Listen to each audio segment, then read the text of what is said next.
भक्तजनों, तो आज आप सुनेंगे मासिक शिवरात्रि व्रत कथा।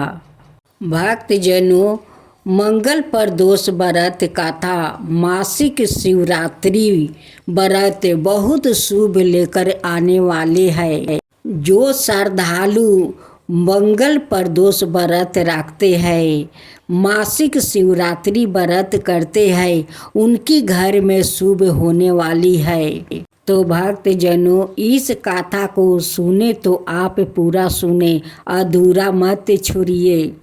एक बार पार्वती ने भगवान शिव शंकर से पूछा, ऐसा कौन सा श्रेष्ठ और सरल व्रत पूजन है जिससे मृत्युक लोक के प्राणी आपकी कृपा सहज ही प्राप्ति कर लेते हैं।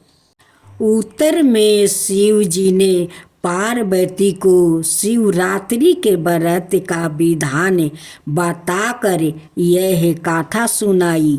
एक गांव में एक शिकारी रहता था। पशुओं की हत्या करके वो अपना कुटुंब को पालता था। वो एक साहूकार का ऋण था, लेकिन उसका ऋण समय पर ना चुका सका। क्रोधवश साहूकार ने शिकारी को शिव मठ में बंदी बना लिया। संजोग से उस दिन शिवरात्रि थी। शिकारी ध्यान मगन होकर शिव संबंधी धर्मी की बातें सुनता रहा। चतुर्दशी को उसने शिवरात्रि की कथा भी सुनी। संध्या होते ही साहूकार ने उसे अपना पास बुलाया और ऋण चुकाने के विषय में बताया कि शिकारी अगले दिन सारा ऋण लौटा देने का वचन देकर बंधन से छूट गया। अपनी दिनचर्या की भांति वो जंगल में शिकार के लिए निकला, लेकिन दिन भर बंदी गिरह में रहने के कारण भूखे प्यासे व्याकुल था। शिकार करने के लिए वो एक तालाब के किनारे बेल वृक्ष पर परवा बनाने लगा। बेल वृक्ष के नीचे शिवलिंग था, जो बेलपत्रों से ढका हुआ था। शिकारी को उसका पता ना चला। परवा बनाते समय उसने जो टहनियाँ तोड़ी वो संजोग से शिवलिंग पर गिरी। इस प्रकार दिन भर भूखे प्यासे शिकारी का व्रत हो गया और शिवलिंग पर बेलपत्र भी चढ़ गया। एक पहर रात्रि बीते जाने पर एक गर्भिणी मिर्गी तालाब पर पानी पीने पहुंची। शिकारी ने धनुष पर तीर चढ़ाकर ज्यों ही परचंचा घींची। मिर्गी बोली, मैं गर्भिणी हूँ, शीघ्र ही प्रसव करूँगी। तुम एक साथ दो जीवों की हत्या करोगे, जो ठीक नहीं है। मैं अपने बच्चे को जन्म देकर शीघ्र ही तुम्हारे सामने प्रस्तुत हो जाऊंगी, तब तुम मुझे मार देना। शिकारी ने प्रायचा ढीली कर दिया और मिर्गी झरियों में लुप्त हो गई। कुछ ही देर बाद एक और मिर्गी उधर से निकली। शिकारी की प्रसन्नता का ठिकाना ना रहा। समीप आने पर उसने धनुष पर बाण चढ़ाया। तब उसे देखा। मिर्गी ने निम्रता पूर्वक निवेदन किया, हे पार्थी, मैं थोड़ी देर पहले ही ऋतु से निमृत हुई हूँ। कामतुरी विरहिणी हूँ। अपने प्रिया की खोज में भटक रही हूँ। मैं अपने पति से मिलकर शीघ्र ही तुम्हारे पास आ जाऊंगी। शिकारी ने उसे भी जाने दिया। 2 बार शिकार को खोकर उसका माथा ठनका। वो चिंता में पड़ गया। रात्रि का आखिरी पहर बीत रहा था। तभी एक अन्यायी मिर्गी अपने बच्चों के साथ उधर से निकली। शिकारी के लिए यह स्वर्णिम अवसर था। उसने धनुष पर तीर चढ़ाने में देर ना लगाई। वो तीर छोड़ने ही वाला था कि मिर्गी बोली, हे पदार्थी, मैं इन बच्चों को पिता के हवाले करके लौट आऊंगी। इस समय मुझे मत मारो। शिकारी हंसा और बोला, सामने आए शिकार को छोड़ दूं? मैं ऐसा मूर्ख नहीं। इससे पहले मैं 2 बार अपना शिकार खो चुका हूँ। मेरे बच्चे भूखे प्यासे से तड़प रहे होंगे। उत्तर में मिर्गी ने फिर कहा, जैसे तुम्हें अपने बच्चों की ममता सता रही है, ठीक वैसे ही मुझे भी। इसलिए सिर्फ बच्चों के नाम पर मैं थोड़ी देर के लिए जीवन दान मांग रही हूँ। हे पार्थी, मेरा विश्वास करो। मैं इन्हें इनके पिता के पास छोड़कर तुरंत लौटने की प्रतिज्ञा करती हूँ। मिर्गी का दिन सवर सुनकर शिकारी को उस पर दया आ गई। उसने उस मिर्गी को भी जाने दिया। शिकार के अभाव में बेल वृक्ष पर बैठा शिकारी बेलपत्र तोड़ तोड़ कर नीचे फेंकता जा रहा था। पौ फटने को हुई तो एक हष्ट पुष्ट मिर्ग उसी रास्ते पर आया। शिकारी ने सोच लिया कि इसका शिकार अवश्य करूँगा। शिकारी की तनी प्रयाचा देखकर मिर्ग मिनती सवार में बोले, हे पार्थी भाई, यदि तुमने मुझसे पूरब आने वाली 3 मिर्गियों और छोटे छोटे बच्चों को मार डाला है तो मुझे भी मारने में विलंब ना करो, ताकि उनके वियोग में मुझे एक क्षण भी दुख ना सहन पड़े। मैं उन मिर्गियों का पति हूँ। यदि तुमने उन्हें जीवन दान दिया है तो मुझे भी कुछ क्षण जीवन दान देने की कृपा करो। मैं उनसे मिलकर तुम्हारे सामने उपस्थित हो जाऊँगा। मिर्ग की बात सुनते ही शिकारी के सामने पूरी रात का घटना चक्कर घूम गया। उसने सारी कथा मिर्ग को सुना दिया। तब मिर्ग ने कहा, मेरी 3 पत्नियां जिस प्रकार प्रतिज्ञाबद्ध होकर गई है, मेरी मृत्यु से अपने धर्म का पालन नहीं कर पाऊंगी। अत जैसे तुमने उन्हें विश्वास पात्र मान कर छोड़ा है, वैसे ही मुझे भी जाने दो। मैं उन सब के साथ तुम्हारे सामने शीघ्र ही उपस्थित होता हूँ।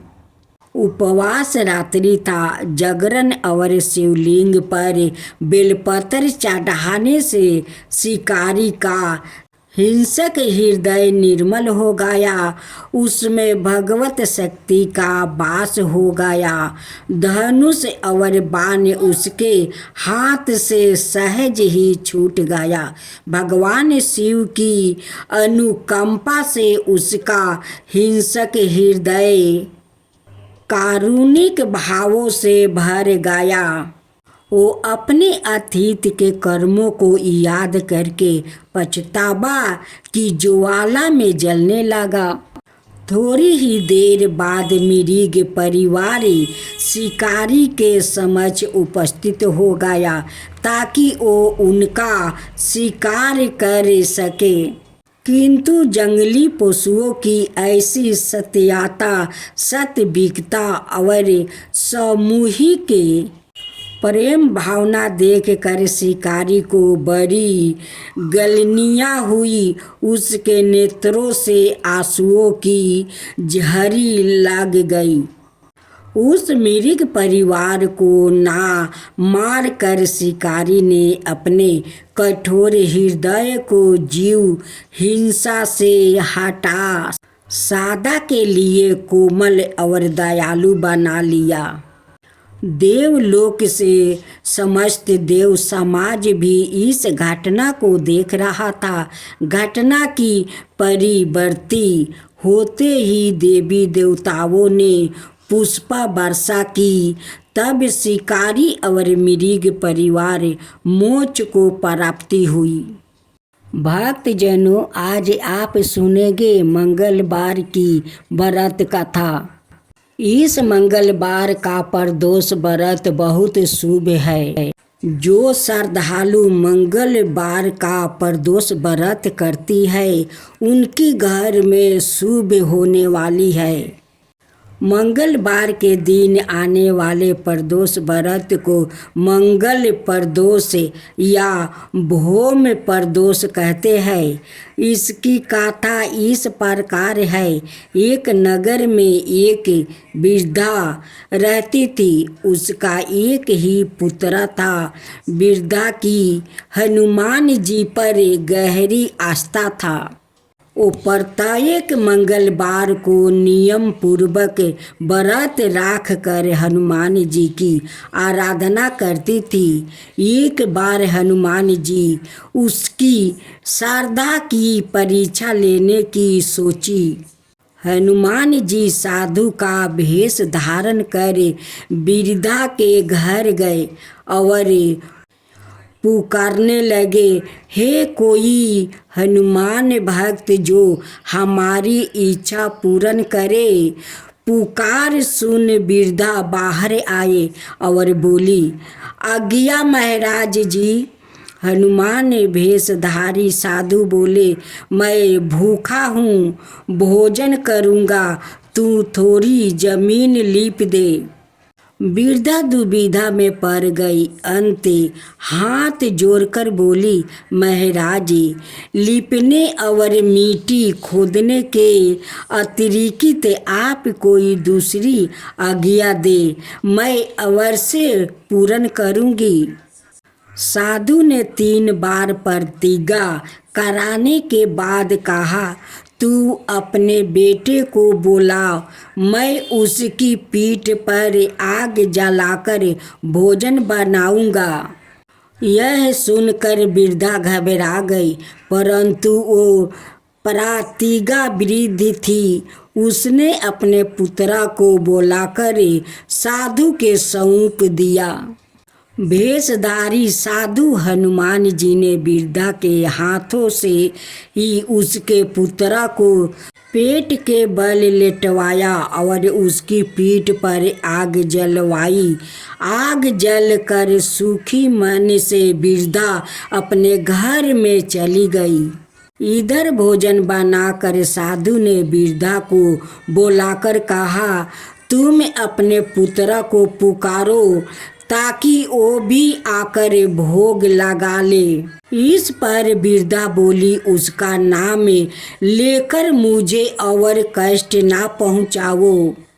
लेकिन जब साधु महाराज नहीं माने तो वृद्धा ने अपने पुत्र को आवाज लगाई।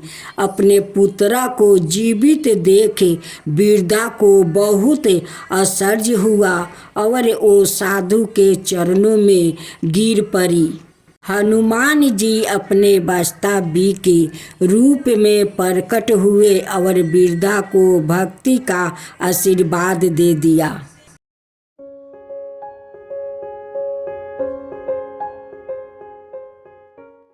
भक्तों जैनों, आज आप सुने अमावस्या व्रत कथा।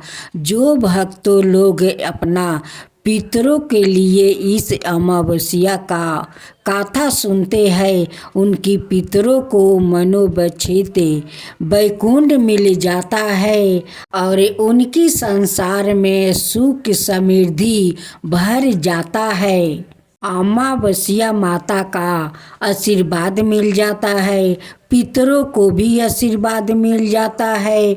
उन परिवार में जो परिवार श्रद्धा भक्ति से अमावस्या व्रत करते हैं, पितरों के लिए कथा सुनते हैं।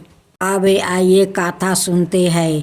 पितरों को मोक्ष देने वाली तिथि वैशाख अमावस्या व्रत कथा। वैशाख मास में बढ़ने वाली अमावस्या को वैशाख अमावस्या कहते हैं। वैशाख अमावस्या को हिंदू वर्ष का दूसरा महीना कहा जाता है। शास्त्रों में वैशाख अमावस्या को धर्म कर्म स्नान दान और पितरों के दर्पण के लिए बेहद शुभ माना जाता है। यह पितरों को मोक्ष देने वाली तिथि होती है, इसलिए शास्त्रों में वैशाख अमावस्या को पितरों को मोक्ष देने वाली अमावस्या भी कहा जाता है। इसके अलावा मान्यता यह भी है कि इस माह से तेराता योग की शुरुआत हुई थी, जिस कारण भी वैशाख अमावस्या का धार्मिक महत्व अधिक हो जाता है। वैशाख अमावस्या के महत्व से जोड़ी इस कथा के बारे में इसका पौराणिक गृहस्थों में मिलता है। वैशाख अमावस्या की व्रत कथा बहुत समय पहले की बात है। धर्म वर्ण नाम के एक ब्राह्मण थे। वो ब्राह्मण बेहद ही धार्मिक परिविचित के थे।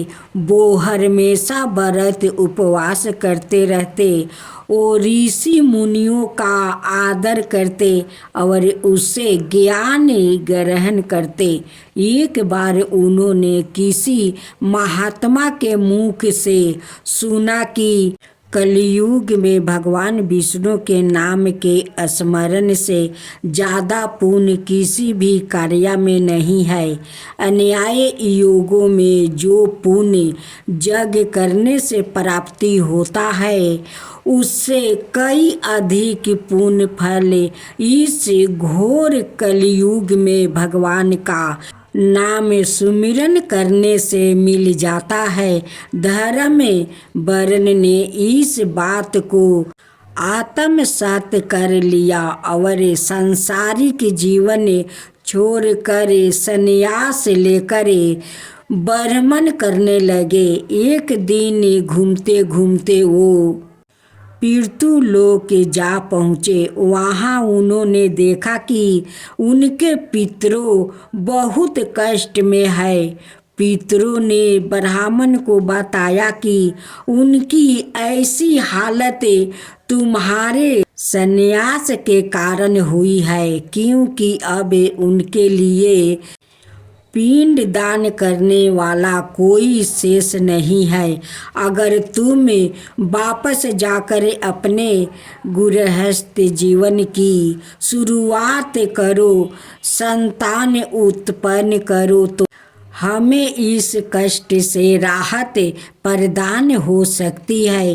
इसके साथ ही उन्होंने यह भी बताया कि वैशाख अमावस्या के दिन विधि विधान से पिंड दान करो। पितरों की बात सुनने के बाद धर्म वर्ण ने वचन दिया कि वो उनकी अपेक्षाओं को अवश्य पूर्ण करेंगे।